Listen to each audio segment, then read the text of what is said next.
말도 안 되는 일이 벌어졌습니다. 영국에서 15년 동안 기업을 운영하며 일본과의 협력으로 성공을 거둬온 남성이 있습니다. 일본의 기술력과 품질 관리에 대한 신뢰는 그에게 절대적이었죠. 그런데 최근 몇 년 사이 그의 고객들이 한 목소리로 말하기 시작했습니다. 한국 제품을 알아보세요. 요즘 대단하답니다. 처음엔 웃어넘겼습니다. 전쟁으로 황폐화된 나라가 일본을 넘어섰다는 건 과장된 이야기라 생각했으니까요. 그러나 끝없이 이어지는 시장의 변화와 고객들의 요청은 무시할 수 없는 현실로 다가왔습니다. 그는 결국 한국으로 떠나기로 결심했습니다. 한국. 그곳은 혁신의 실체를 보여주는 무대였습니다. 공항에서 시작된 놀라움은 도시, 산업, 그리고 사람들의 열정 속에서 더 깊은 충격으로 이어졌습니다. 그는 말합니다. 한국은 단 하루 만에 내 자존심을 박살내고 내가 알던 세상의 기준을 완전히 뒤엎었다. 대체 무슨 사연인지 오늘 사연 바로 시작하겠습니다. 안녕하세요. 저는 리처드 브라운이라고 합니다. 영국에서 15년째 중소기업을 운영하고 있어요. 저희 회사는 일본과 주로 협력하며 첨단 장비를 수입해 유럽 시장에 유통하는 일을 합니다. 사실 일본과의 협력은 꽤 성공적이었어요. 그들의 정교한 기술과 엄격한 품질 관리는 비즈니스 파트너로서 더할 나위 없었죠. 그런데 최근 몇 년 사이 예상치 못한 변화가 찾아왔습니다.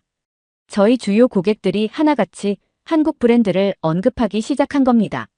리처드, 일본도 좋지만 한국 제품도 알아보는 게 어때요? 라는 말을 자주 들었어요. 처음엔 귀담아 듣지 않았습니다. 한국은 일본에 비해 기술 경쟁력이 떨어질 거라고 생각했어요.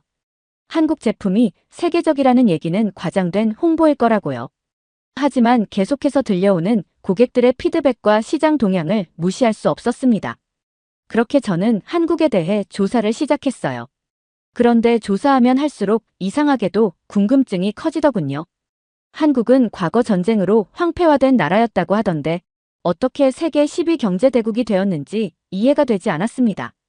고객들의 요청과 제 호기심이 결합되어 결국 저는 비즈니스 출장차 한국행을 결심했어요.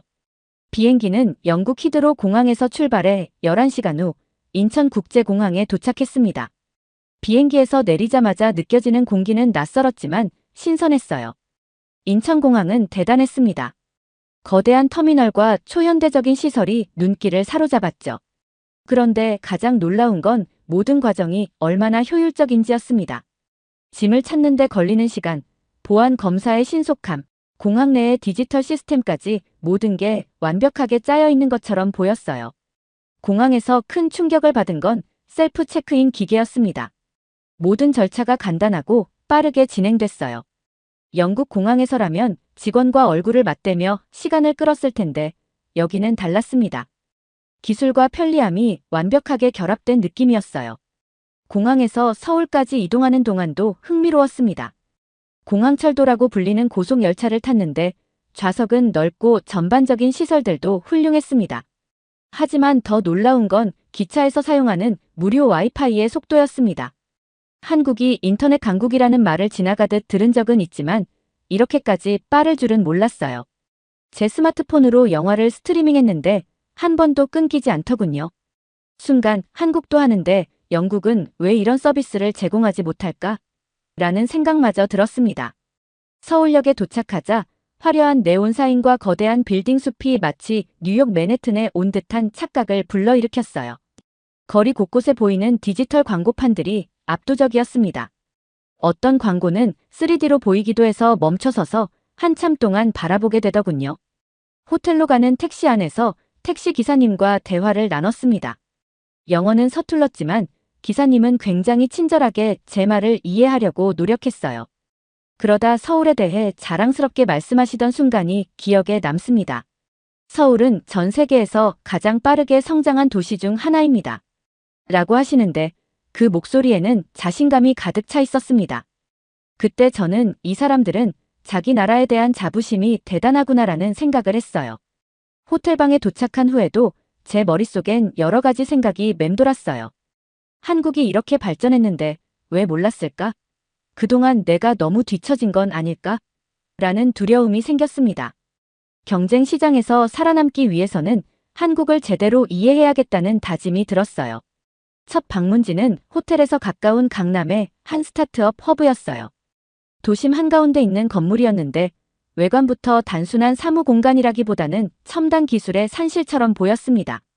건물 입구부터 보안 시스템은 전자 태그와 얼굴 인식을 활용하고 있었어요. 이 정도 기술은 유럽에서도 흔하지 않은데 라는 생각이 들었습니다. 스타트업 허브를 둘러본 후 저는 근처의 식당에서 저녁을 먹기로 했습니다. 메뉴판을 보며 한참 고민하는 저를 보고 식당 주인이 다가왔어요. 그는 유창하지는 않지만 친절한 영어로 메뉴를 설명하며 추천 요리를 알려줬습니다. 이런 작은 배려가 참 인상 깊었어요. 유럽에서는 자주 느낄 수 없는 따뜻함이었습니다. 주인이 추천해준 불고기 정식을 맛본 순간 저는 이 음식이 왜 세계적으로 사랑받는지 단번에 알 수 있었죠. 저녁을 먹고 다시 거리에 나섰을 때 제 눈에 들어온 건 거리마다 설치된 디지털 광고판들이었습니다.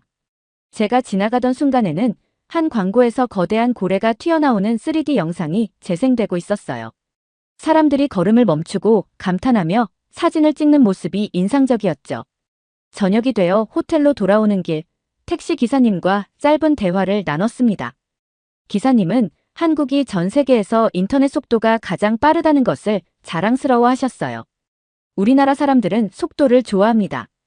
뭐든 빨라야죠. 기사님의 말에 저는 웃으며 동의했습니다. 그 속도와 효율성이 오늘 하루 동안 제가 경험한 모든 곳에서 느껴졌거든요. 다음 날 아침, 저는 한국의 경제적 강점을 직접 확인하기 위해 미리 알아본 산업 포럼에 참석했습니다. 장소는 여의도에 위치한 대형 컨벤션 센터였어요. 도착하자마자 수백 명의 참가자들과 활기찬 분위기에 압도되었습니다. 포럼 주제는 글로벌 경쟁 속의 한국 산업이었는데 다양한 산업 분야의 리더들이 한국 경제의 현재와 미래를 논의하고 있었습니다. 가장 먼저 들은 발표는 한국 반도체 산업의 현황이었어요. 발표자는 삼성전자의 글로벌 전략팀 리더였습니다. 그는 삼성전자가 메모리 반도체 시장에서 글로벌 1위를 차지하고 있다는 점을 자랑스럽게 말했어요. 그리고 이렇게 덧붙였습니다. 우리는 시장 점유율만 높은 것이 아니라 기술 혁신을 통해 다음 세대를 준비하고 있습니다. 그가 보여준 데이터에는 삼성의 기술력이 일본과 미국을 얼마나 앞서고 있는지 명확히 드러났습니다. 발표를 들으며 저는 한 가지 질문이 떠올랐습니다. 왜 다른 나라들이 이 산업에서 한국을 따라잡지 못하는 걸까? 이 질문에 대한 답을 찾기 위해 저는 현장에서 만난 다른 참가자들과 대화를 나눴습니다. 한 전문가는 이렇게 설명했어요. 한국은 생산량을 늘리는 데만 집중하지 않습니다. 기술 혁신과 품질 관리를 통해 항상 한 발 앞서가려고 하죠. 그의 말이 인상적이었습니다. 다른 나라들이 따라가기도 전에 한국은 이미 다음 단계를 준비하고 있는 셈이니까요. 그 다음 발표는 전기차 배터리 산업에 관한 것이었는데 이 분야에서도 한국은 세계적인 선도국이었습니다. 발표자는 LG화학의 임원이었는데 그는 이렇게 말했습니다. 전 세계 전기차 배터리 시장에서 한국 기업들이 차지하는 점유율은 약 40% 이상입니다. 차세대 기술인 고체 배터리와 같은 혁신적인 제품을 개발 중입니다. 이 수치를 들으니 입이 떡 벌어졌습니다. 유럽에서도 전기차 산업은 뜨거운 이슈인데 그 중심에 한국이 있다는 걸 이제서야 제대로 실감하게 됐습니다. 발표 후 저는 LG화학 직원과 짧은 대화를 나눌 기회가 있었어요. 그는 이렇게 말했습니다. 우리는 일본과 중국의 기업들과 경쟁하지만 기술력과 신뢰도 면에서 차별화하려고 노력합니다. 한국은 고객 중심의 접근법이 강점입니다. 그의 말에서 느껴지는 자신감은 허세가 아니라 데이터와 실적으로 뒷받침되는 것이었어요. 점심시간에 저는 다른 외국인 참가자들과 함께 대화하며 한국 경제에 대한 그들의 인식을 들을 기회가 있었습니다. 미국에서 온 한 투자자는 이렇게 말했어요. 한국 기업들은 크기만 큰 게 아니라 놀라울 정도로 유연합니다. 스타트업 정신이 대기업에도 살아있어요. 그는 한국이 대기업 위주의 경제라고만 생각했는데 스타트업과의 협업 구조를 보고 생각이 완전히 바뀌었다고 했습니다. 한국은 새로운 아이디어를 받아들이는 속도가 정말 빨라요. 그래서 항상 앞서갈 수 있는 것 같습니다. 그의 말에 저도 동의하지 않을 수 없었습니다. 오후 세션에서는 한국의 디지털 전환 성공 사례를 다뤘습니다.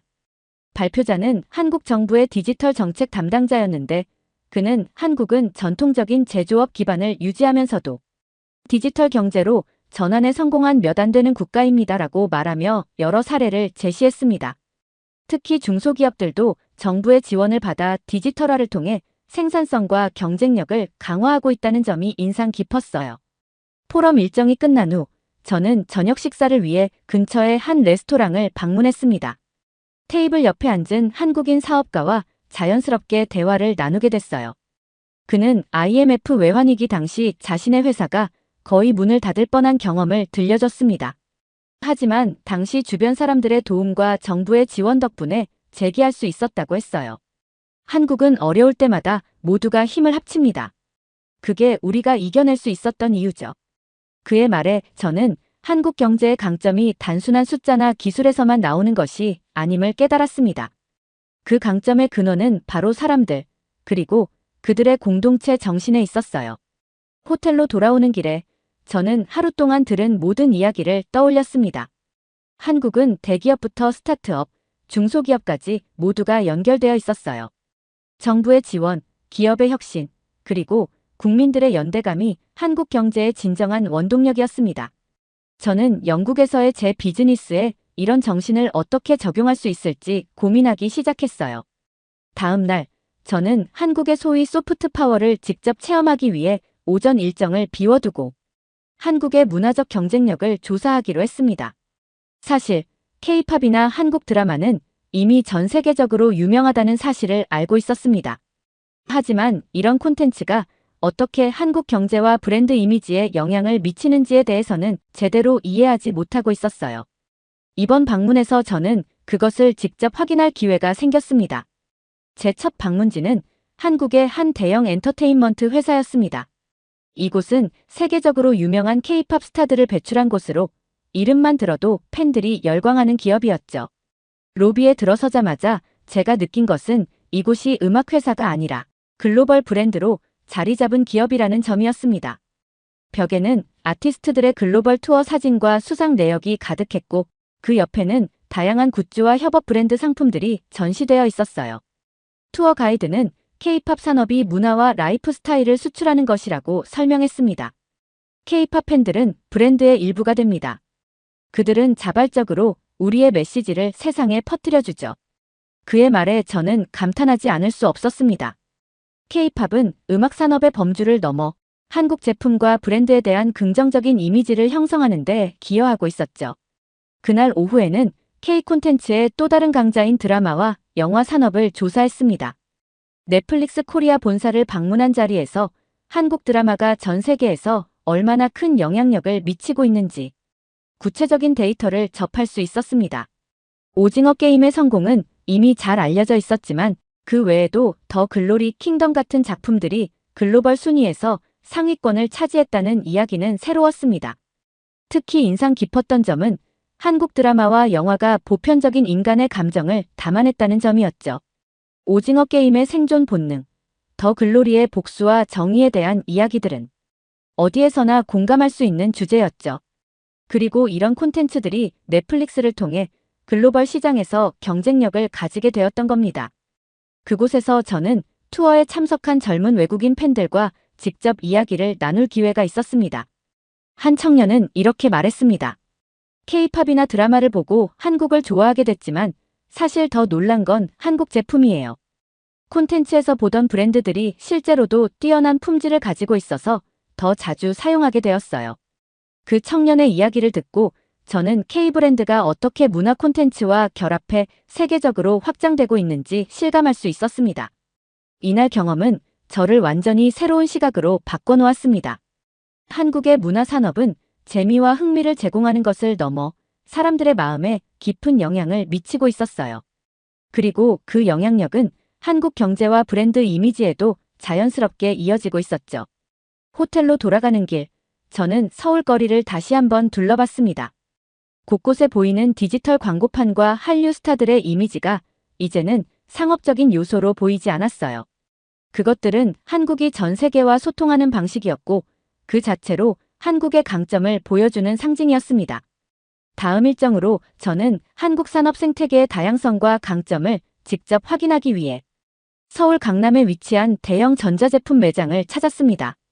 이곳은 삼성, LG, 그리고 여러 한국 중소기업의 최신 제품들을 체험할 수 있는 공간이었죠.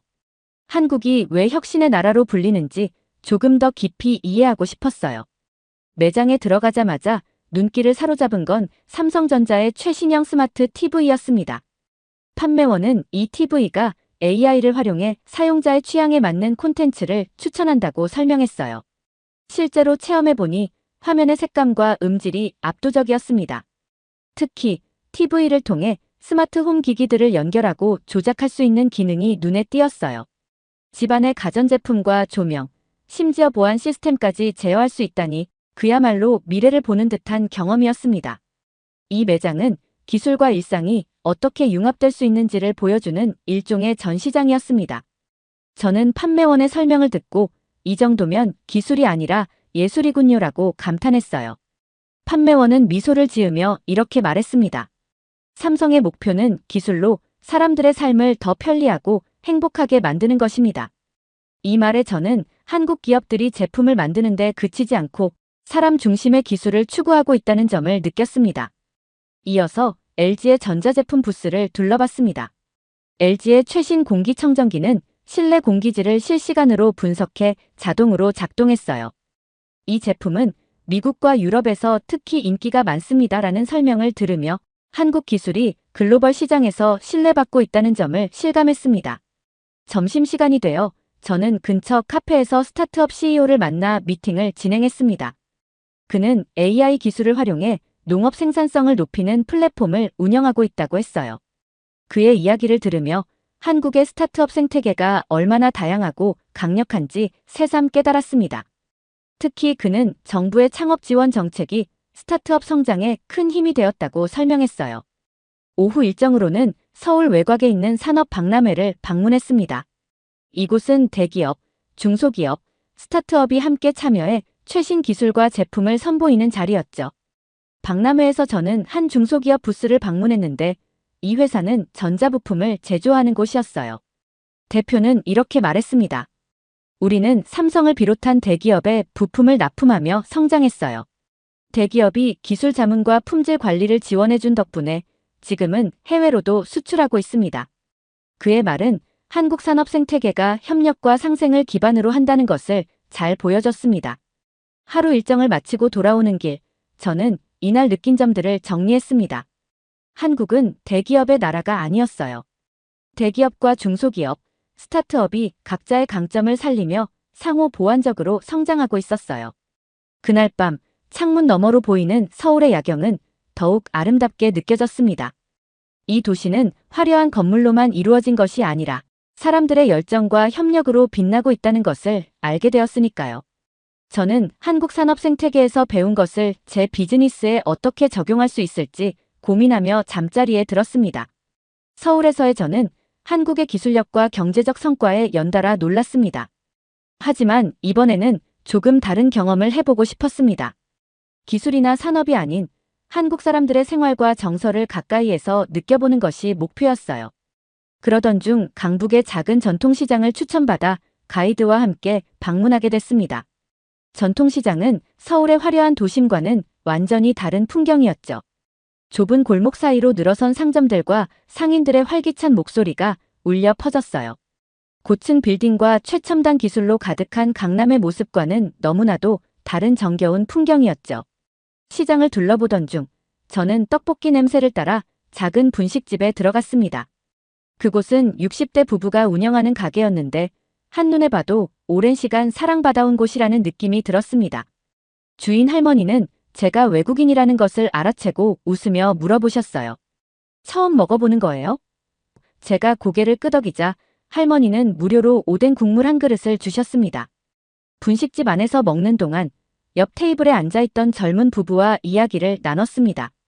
그들은 서울에서 몇 년 전부터 자영업을 시작했다고 했는데 코로나 팬데믹 동안 문을 닫을 뻔한 어려운 시기를 겪었다고 했죠.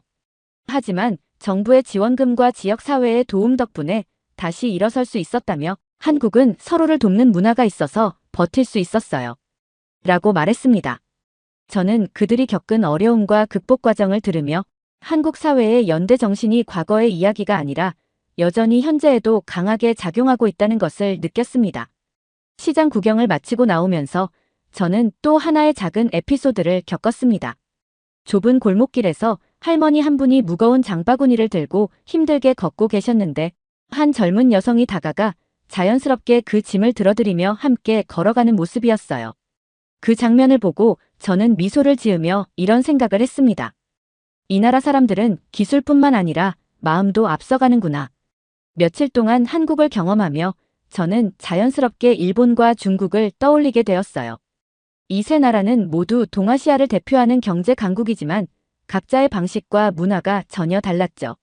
저는 한국의 산업과 문화가 어떻게 일본이나 중국과 차별화되어 있는지 궁금해졌고 이를 조금 더 깊이 이해하기 위해 이번 일정을 준비했습니다. 첫 일정은 일본과 중국에서 사업 경험이 있는 한국의 중소기업 대표와 대화를 나눴습니다. 그는 한국의 산업 문화와 일본, 중국의 차이점을 명확히 짚어줬어요. 일본은 조직의 안정성과 품질 관리에 강점이 있지만 변화 속도가 느립니다. 반면 중국은 시장이 크고 자본이 많지만 도덕적 신뢰와 품질 면에서 약점이 있죠. 한국은 그 둘 사이에서 기술과 창의력 그리고 신뢰를 동시에 추구하려고 합니다. 그의 설명은 한국이 왜 다른 두 나라와 차별화될 수밖에 없는지 깨닫게 해주었습니다. 두 번째 일정으로 서울의 한 고급 레스토랑에서 열린 비즈니스 네트워킹 행사에 참여했습니다. 이곳에서는 일본, 중국, 그리고 한국의 기업인들이 함께 모여 각자의 산업 경험을 공유하는 자리였어요. 일본 기업인은 자신들이 얼마나 전통과 품질을 중시하는지를 강조했지만 디지털 전환의 속도에 대해서는 고민이 많다고 했습니다. 반면 중국의 기업인은 우리는 시장 규모와 자본이 최대 강점입니다라고 강조했지만 구체적인 품질 관리에 대해서는 말이 없었습니다. 반면 한국의 기업인은 우리의 경쟁력은 기술뿐 아니라 신뢰와 협력입니다라고 말했어요. 행사가 끝난 뒤 일본과 중국, 그리고 한국을 비교해봤습니다. 일본은 전통과 품질에 대한 강점이 있지만 변화 속도가 느려 보였고 중국은 압도적인 시장 크기를 자랑하지만 내실이 부족했습니다. 반면 한국은 빠르게 변화하는 환경 속에서 기술과 창의성, 그리고 사람 중심의 접근을 통해 자신만의 길을 개척하고 있었습니다. 이것이 한국을 특별하게 만드는 힘이라는 생각이 들었어요. 그날 밤, 저는 한국이 일본과 중국 사이에 끼어 있는 나라가 아니라 독창적인 방식으로 자신만의 경쟁력을 만들어가고 있다는 점에 큰 감명을 받았습니다. 한국에서의 마지막 날이 밝았습니다. 아침부터 마음이 이상하게 가벼우면서도 아쉬웠어요. 이곳에서 보낸 시간이 제 삶에 중요한 변화를 가져다 줄 것 같은 예감이 들었기 때문입니다. 오늘은 특별히 서울을 벗어나 한국의 자연과 전통 문화를 경험하러 가기로 했습니다. 첫 번째로 향한 곳은 서울에서 멀지 않은 조용한 마을이었습니다. 고즈넉한 한옥들 사이로 돌담길이 이어져 있었고 나뭇잎 사이로 불어오는 시원한 바람이 도심의 복잡함을 잠시 잊게 해주었습니다. 이곳에서 저는 한지 공예를 배우는 체험 프로그램에 참여했어요. 수백 년 동안 이어져 내려온 종이 제작 과정은 정말 신기했습니다. 오후에는 서울의 한 작은 북카페를 찾았습니다. 이곳에서 한국의 역사와 문화를 다룬 책들을 읽으며 하루를 마무리하고 싶었어요. 카페 주인은 제가 영어 책을 찾고 있다는 걸 알고 직접 한국 문화를 소개한 책을 추천해 주었습니다. 이 책은 한국이 왜 오늘날 이렇게 성장할 수 있었는지를 잘 설명하고 있어요. 읽어보시면 한국이 조금 더 특별하게 느껴질 거예요. 책을 읽으며 느낀 것은 한국은 경제적 성공이나 기술 혁신으로만 설명할 수 없는 나라라는 점이었습니다. 이 나라는 어려움을 딛고 일어선 국민들의 끈기, 공동체 정신, 그리고 변화를 두려워하지 않는 용기로 만들어졌다는 걸 깨달았어요. 그날 밤 호텔방에서 짐을 싸며 지난 며칠간의 여정을 되짚어봤습니다. 처음 이곳에 올 때는 단순히 비즈니스 기회를 찾기 위해 왔습니다. 하지만 한국에서의 경험은 그 이상이었습니다. 한국은 제게 기술과 산업, 문화, 그리고 사람들의 따뜻함과 연대가 어우러져 있는 나라로 기억될 것입니다. 창밖으로 보이는 서울의 마지막 야경은 그 어느 때보다도 아름다웠습니다. 저는 이곳에서 배운 모든 것을 가슴 깊이 새기며 이번에 계약한 한국 기업들과의 새로운 협력이 제 인생에 어떤 변화를 가져다 줄지 기대했습니다. 이제 저는 이곳을 떠나 영국으로 돌아갑니다. 하지만 한국은 제가 방문했던 한 나라로 남지 않을 것입니다. 한국은 제게 새로운 관점과 희망을 가르쳐준 특별한 곳으로 기억될 겁니다. 언젠가 다시 이곳을 찾을 날을 고대하며 인사드립니다. 두 번째 사연 시작합니다. 트럼프는 한국이 얼마나 중요한지 이미 알고 있습니다. 그의 협상 방식은 철저한 계산이 깔려 있습니다. 트럼프의 발언들은 미국 내 보수층에서 강한 지지를 받았습니다. 그는 미국 내 지지층에게 강한 지도자의 이미지를 심어주기 위해 한국을 이용한 것입니다. 하지만 한국은 단순히 방위비를 지불하는 나라가 아닙니다. 한국은 그들의 가치를 알고 있기 때문에 스스로의 입지를 지켜내고 있어요. 우리는 스스로 일어섰다. 우리는 누구에게도 의존하지 않고 미래를 만들어간다. 이런 한국인들의 자부심은 과거의 고난을 극복한 경험과 현재의 성취를 쌓아올린 자신감의 결합체입니다. 라고 말하는 미국의 정치 분석가가 있습니다. 대체 무슨 사연인지 오늘 사연 바로 시작하겠습니다. 안녕하세요. 저는 사이먼 헬릭, 워싱턴 DC에 본사를 둔 국제정치 싱크탱크에서 활동하는 정치 분석가입니다. 트럼프 대통령 당선 이후 저는 첫 번째 과제로 한국과 미국의 동맹관계를 분석하라는 요청을 받았습니다. 이는 방위비 분담금 협상을 둘러싼 트럼프와 한국 정부의 발언과 행동을 집중적으로 조사하라는 지시였죠. 트럼프 대통령은 과거에도 방위비 분담금 문제에서 강경한 입장을 취했었어요. 그는 2019년 한국이 방위비 분담금을 대폭 증액해야 한다고 주장하며 한국은 세계 10위 경제대국으로서 충분히 더 많이 부담할 수 있다고 공개적으로 발언했습니다. 그가 주한미군 철수를 협상 카드로 언급한 것도 한두 번이 아닙니다. 그들이 적절한 대가를 지불하지 않는다면 우리는 철수할 수도 있다. 트럼프의 이런 발언은 한미 동맹의 균열 가능성을 우려하는 국제사회의 반응을 이끌어내기도 했었죠. 한국 정부는 주한미군이 동북아시아에서 미국의 전략적 이익에 기여한다는 점을 논리적으로 설명하며 한국의 방위비 분담이 단순히 금전적 비용이 아니라 동맹의 상호적 책임이라는 입장을 분명히 하고 있었죠. 그 발언은 미국의 압박 속에서도 한국이 동맹국으로서 자부심과 협상력을 유지하려는 의지를 보여주고 있었어요. 저는 처음에는 미국이 더 강한 입장을 취하고 있다고 생각했습니다. 하지만 데이터를 검토하면서 의문이 들기 시작했습니다. 한국은 주한미군 기지 유지와 방위비 분담금 지불뿐만 아니라 미국의 군사적 이익에도 기여하고 있었어요. 한국은 이미 2023년 기준으로 약 15억 달러를 방위비 분담금으로 지불하고 있었고 이는 전체 주한미군 운영 비용의 약 50%를 차지하는 수준이죠. 그뿐만 아니라 한국은 미군 기지의 시설 업그레이드와 물류 지원에 상당한 예산을 투입하고 있었습니다. 미군과 한국군 간의 훈련 협력은 의무 수행을 넘어선 수준이었어요. 이런 데이터를 보면서 저는 트럼프가 말한 것처럼 한국이 정말로 미국에 의존하기만 하는 나라일까? 라는 생각이 들기 시작했습니다. 저는 제 동료들과 이 주제에 대해 이야기했어요. 한 동료는 이렇게 말했습니다. 사이먼, 한국은 미국 없이는 존재할 수 없어. 우리가 보호해주니까 그들이 그렇게 경제적 성공을 이룰 수 있었던 거야. 이 말은 제가 처음부터 가지고 있던 선입견과 비슷했죠. 한국은 미국의 보호 덕분에 성장한 나라라는 프레임. 하지만 그날 밤 데이터를 다시 살펴보면서 제 생각은 조금씩 변하기 시작했습니다. 한국은 주한미군에 기여하는 것 이상으로 세계적인 경제대국으로 성장하며 스스로의 가치를 증명해왔어요. 저는 점차 한국의 기여도가 과소평가되고 있음을 깨달았고 이 주제에 대해 더 깊이 파헤쳐야겠다는 결심을 하게 되었습니다. 트럼프는 대통령 재임 당시부터 동맹국들이 미국을 이용한다는 메시지를 반복적으로 내세웠습니다. 한국을 포함한 동맹국들이 충분히 공정한 대가를 지불하지 않고 있다고 주장하며 방위비 분담금을 대폭 증액해야 한다고 공개적으로 요구해왔죠. 2019년 트럼프는 다음과 같은 발언으로 논란을 일으켰습니다.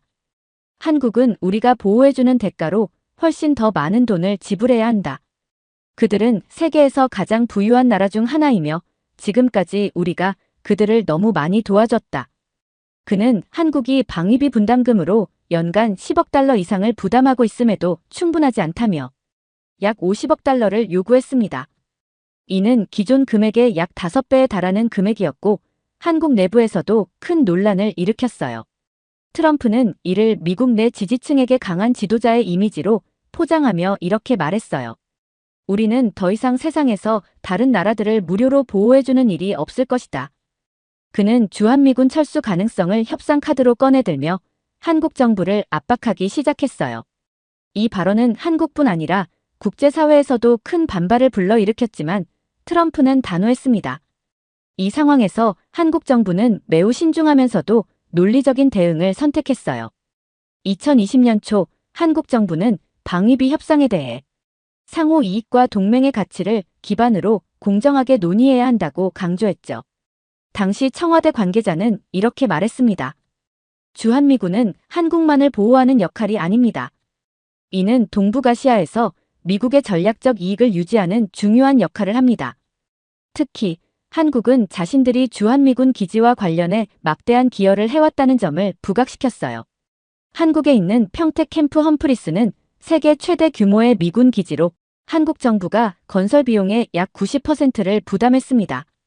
이 시설은 미군의 동북아시아 작전의 중심축으로 미국이 중국과 북한을 견제하는 데 핵심적인 역할을 하고 있었죠.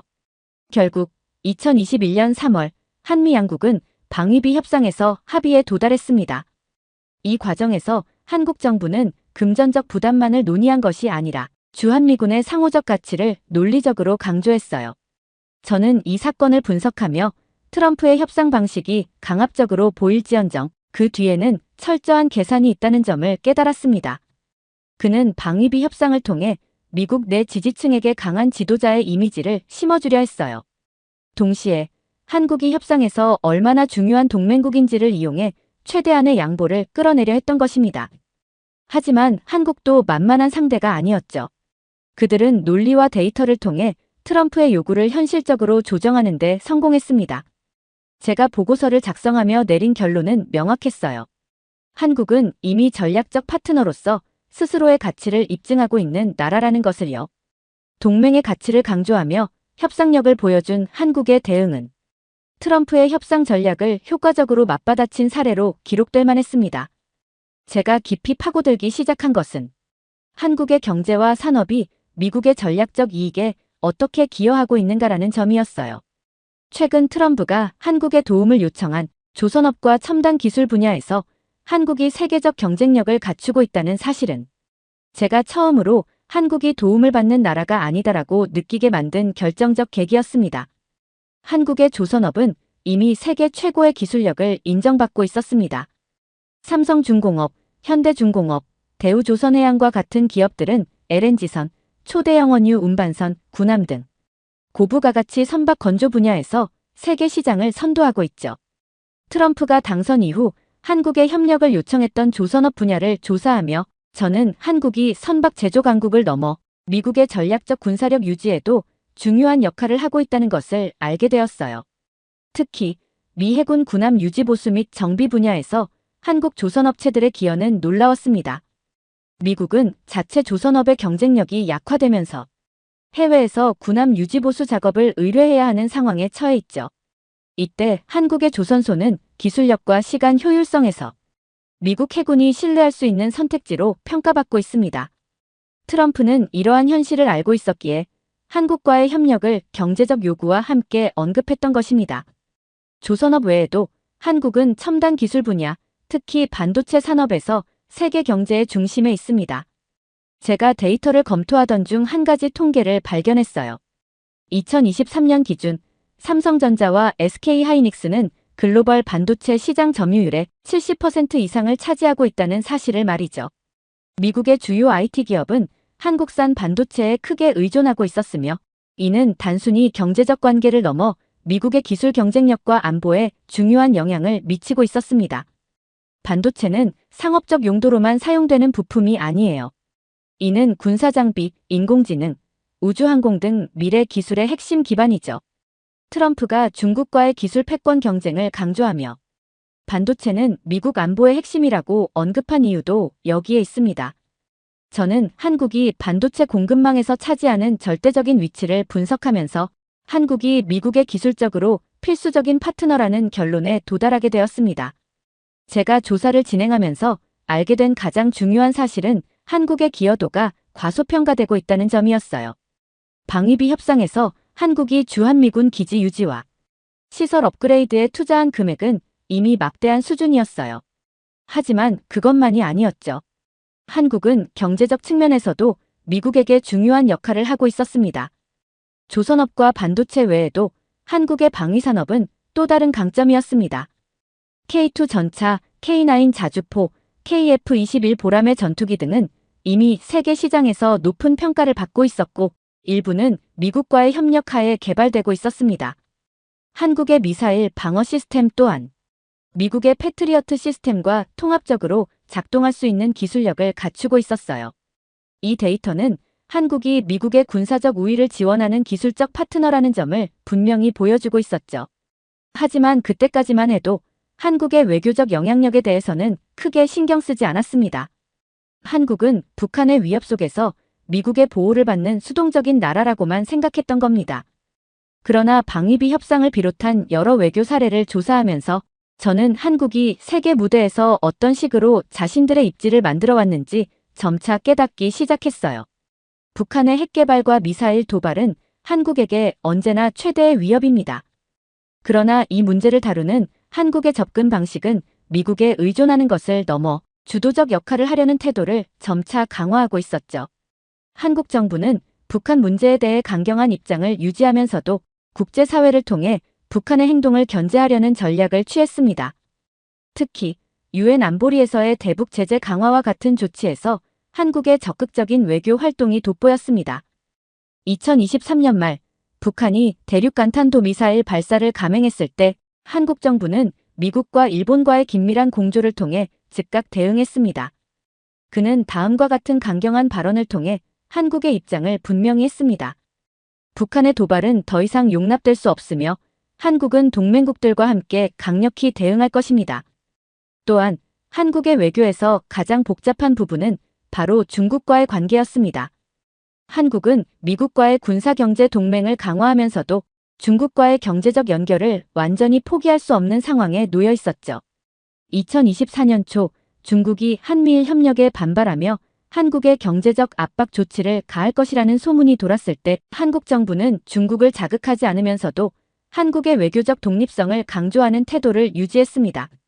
한국은 미국과 중국 모두와 협력할 준비가 되어 있지만 우리의 국익을 지키는 것이 최우선입니다. 이 발언은 미국과 중국 사이에서 한국이 취할 수 있는 외교적 균형의 단적인 예였습니다. 특히 개발도상국 지원, 환경 문제, 국제보건협력 등 글로벌 이슈에서 한국의 활동은 점점 주목받고 있었습니다. 과거 원조를 받는 나라에서 원조를 주는 나라로 전환한 대표적인 성공 사례로 평가받고 있었죠. 아프리카와 동남아시아 개발도상국들을 대상으로 기술과 교육을 제공하며 새로운 외교적 파트너십을 구축하고 있었습니다. 이 모든 데이터를 기반으로 저는 보고서를 작성했습니다. 한국의 외교와 경제적 성과를 분석하며 저는 점점 한국이라는 나라에 대한 흥미가 깊어졌어요. 그래서 제 연구는 여기에 멈추지 않았습니다. 한국이 외교적으로 미국과 협력하는 나라를 넘어 방위산업 분야에서도 독보적인 입지를 다지고 있다는 사실을 발견한 순간 저는 새로운 차원의 진실을 마주하게 되었습니다. 1980년대까지만 해도 한국은 군사기술을 거의 대부분 수입에 의존하며 자체적인 군사장비를 개발하기에는 기술력과 자원이 부족했죠. 하지만 1990년대 이후 한국은 군사적 자립을 목표로 방위산업에 막대한 투자를 시작했고 지금은 한국의 방위산업이 세계적인 수준으로 성장하며 무기 수출국으로 자리 잡고 있다는 점에서 놀라운 발전을 이뤘습니다. 제가 처음 한국 방위산업에 주목하게 된 계기는 K9 자주포입니다. 한국이 자체 개발한 이 자주포는 세계적으로 높은 평가를 받고 있었고 이미 폴란드, 핀란드, 터키, 인도 등 여러 국가에 수출되고 있었죠.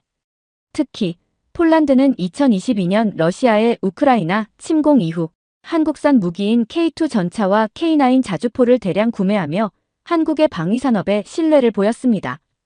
한국이 세계 방위산업에서 주목받는 또 다른 이유는 K2 전차와 KF-21보람의 전투기입니다. K2 전차는 세계에서 가장 현대적이고 강력한 전차 중 하나로 평가받고 있습니다. 독일의 레오파드 투어 7, 미국의 M1 에이브럼스와 견줄 만한 성능을 가지고 있으며 특히 자동 조종 시스템과 최신형 방호 기술로 차별화됩니다. 뿐만 아니라 중동과 유럽 국가들에서도 관심을 받고 있으며 이는 한국 방위산업이 지역적 강국을 넘어 글로벌 방위산업의 핵심 플레이어로 부상했음을 보여줍니다. KF-21은 한국이 독자적으로 개발한 4.5세대 전투기로 2021년에 첫 시험 비행에 성공했습니다. 이 전투기는 미국의 F-35와 비교할 만한 성능을 목표로 하며 한국이 방위 기술에서 얼마나 자립적이고 선진화되었는지를 보여줍니다. KF-21은 한국의 항공우주 산업을 새로운 차원으로 끌어올리는 상징적 프로젝트였어요. 미국과의 군사협력에서 한국의 자립적 군사기술력은 미국에게도 중요한 전략적 가치를 제공하고 있었죠. 2023년 한국은 방위산업 수출액 기준으로 세계 8위를 기록하며 새로운 도약의 계기를 맞이했습니다. 한국은 과거 주로 무기를 수입하던 나라에서 이제는 수출 강국으로 탈바꿈하며 글로벌 시장에서 그 가치를 인정받고 있었어요. 특히 한국의 방산 수출 전략은 단순히 무기를 파는 데 그치지 않고 구매국들과 기술 협력과 생산 파트너십을 구축하는 방식을 취하고 있었습니다. 제가 한국 방위산업에 대한 보고서를 작성하던 중 가장 주목했던 사건 중 하나는 러우 전쟁이었습니다.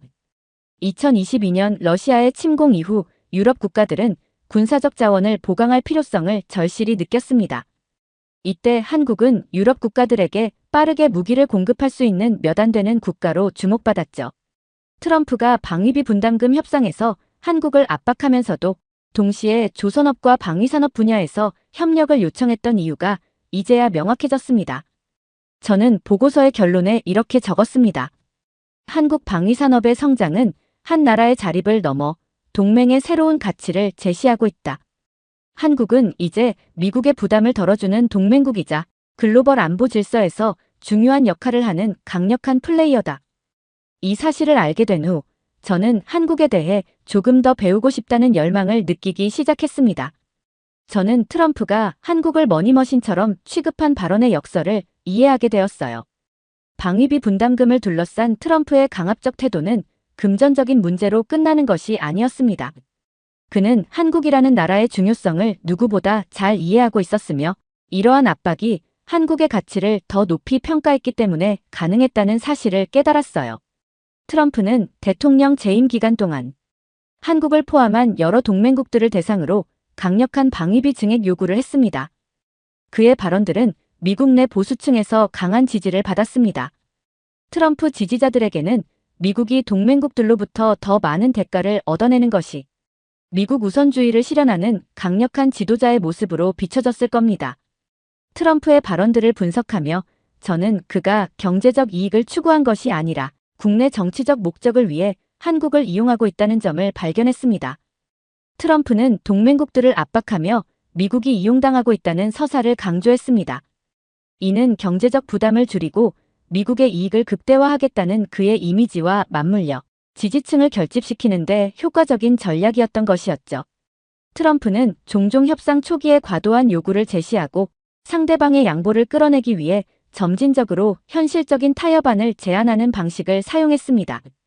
한국에 대한 50억 달러 요구도 그가 최종적으로 받아들일 조건이 아니라 협상을 유리하게 이끌기 위한 협상 카드였다는 점이 점차 분명해졌습니다. 한국은 이러한 압박에 감정적으로 대응하지 않았습니다. 대신 데이터를 통해 스스로의 가치를 입증하며 트럼프의 요구에 합리적으로 대응했어요. 트럼프의 압박과 발언 뒤에는 한국의 가치를 인정하는 계산이 숨어 있었고 한국은 이를 논리적으로 맞받아치며 스스로의 입지를 지켜내고 있었죠. 저는 결론에 이렇게 적었습니다. 트럼프의 요구는 미국의 전략적 이익을 위한 중요한 파트너임을 입증하는 또 다른 방식이었다. 동맹은 거래를 넘어 상호 의존과 신뢰로 유지되는 것이다. 한국에 대해 깊이 알아갈수록 저는 데이터와 정책만으로는 이 나라를 완전히 이해할 수 없다는 사실을 깨닫게 되었습니다. 그들의 성장과 성공 뒤에는 분명한 동력이 있었는데 그것은 바로 한국인들의 자신감과 자부심이었죠. 처음에는 경제적 성취나 외교적 성공에서 비롯된 자부심이라고 생각했지만 그 안에는 훨씬 더 깊은 역사가 담겨 있었습니다. 한국 사회에서 자부심은 성취를 자랑하는 차원을 넘어 과거의 어려움을 극복한 결과물이라는 점이 특징적이었습니다. 1950년대 6.25 전쟁 이후 한국은 세계에서 가장 가난한 나라 중 하나로 여겨졌어요. 파괴된 국토, 부족한 자원, 그리고 전쟁의 상흔 속에서도 한국인들은 스스로를 재건하기 위해 노력했습니다. 이러한 경험은 현대 한국인들에게 강력한 자부심의 원천이 되었습니다. 우리는 스스로 일어섰다. 우리는 누구에게도 의존하지 않고 미래를 만들어간다. 그것은 그들의 생존 본능과 강인한 의지에서 비롯된 것입니다. 자부심은 과거의 고난을 극복한 경험과 현재의 성취를 통해 쌓아 올린 자신감의 결합체였습니다. 2020년대 들어 한국은 K-팝, K-드라마, K-영화와 같은 대중문화를 통해 전 세계에서 인정받기 시작했습니다. 영화 기생충이 아카데미상을 휩쓸며 세계적 주목을 받았을 때 한국인들은 그들이 세계적 문화 강국으로 자리 잡았다는 자신감을 느꼈을 것입니다. BTS는 빌보드 차트를 석권하며 전 세계에 한국어 가사를 담은 노래를 전파했습니다. 이들은 한국 문화를 대표하는 상징이 되었습니다. 제가 BTS의 UN 연설 영상을 처음 봤을 때 그들의 메시지에 깜짝 놀랐습니다. 그들은 자신들을 홍보하지 않았어요. 대신 젊은 세대에게 자신감을 갖고 자신의 목소리를 내라고 격려하며 한국이 글로벌 무대에서 어떤 변화를 만들어낼 수 있는지를 보여주었죠. 대중문화뿐만 아니라 한국은 경제와 기술 분야에서도 자신감을 갖고 있었습니다. 2023년 기준 삼성전자와 SK하이닉스는 글로벌 반도체 시장의 70% 이상을 점유하며 세계 기술 공급망의 중심에 자리 잡았죠. 한국은 세계 최빈국에서 산업화와 경제 성장을 통해 선진국으로 도약했습니다. 이는 우리는 스스로 할 수 있다는 자신감을 국민들에게 심어주었죠. 한국인들은 끊임없이 자신들의 한계를 뛰어넘고 새로운 가능성을 탐구하고 있었습니다. 저는 이 점이 한국을 특별하게 만드는 요소라고 느껴졌습니다. 한국은 경제 규모에서 세계 10위권을 유지하고 있으며 조선업, 반도체, 방위산업 등에서 세계 최고 수준의 경쟁력을 자랑하고 있습니다.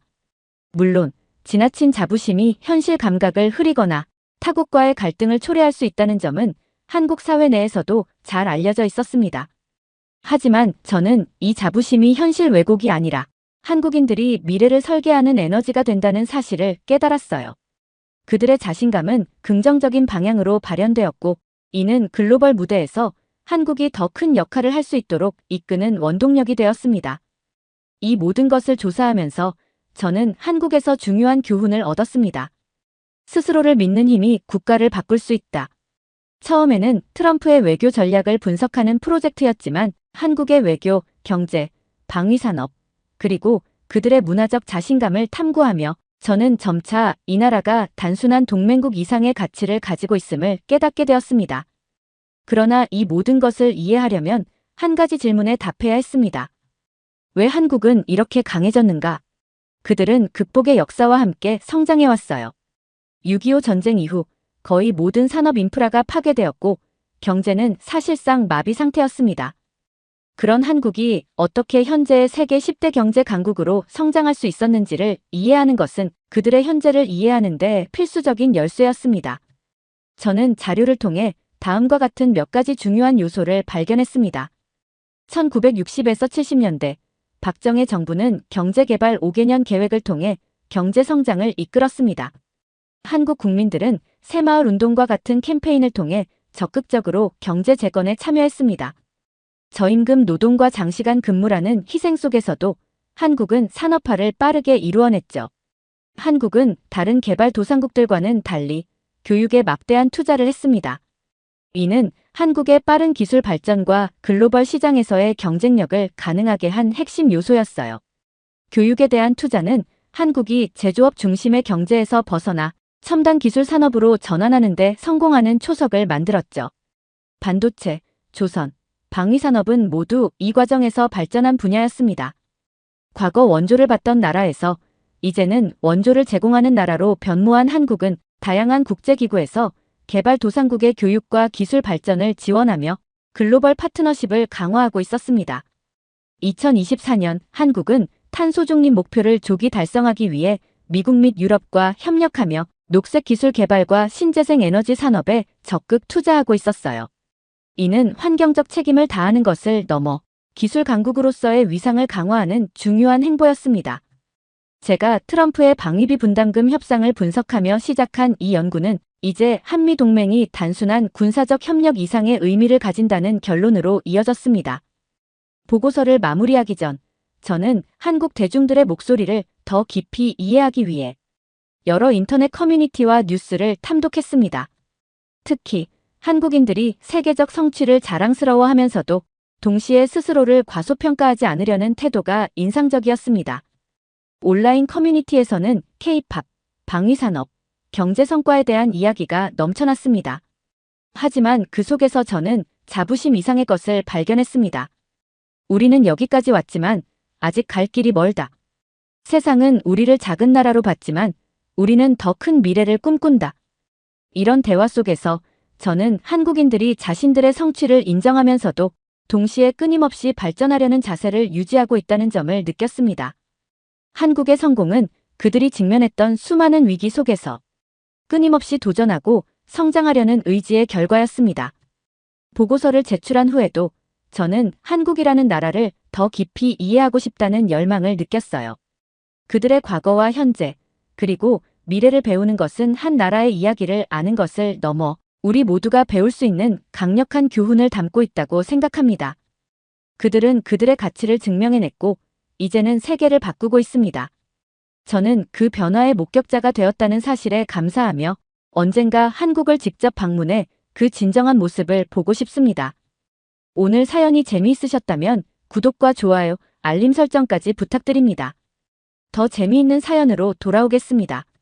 이상 감동탐험이었습니다.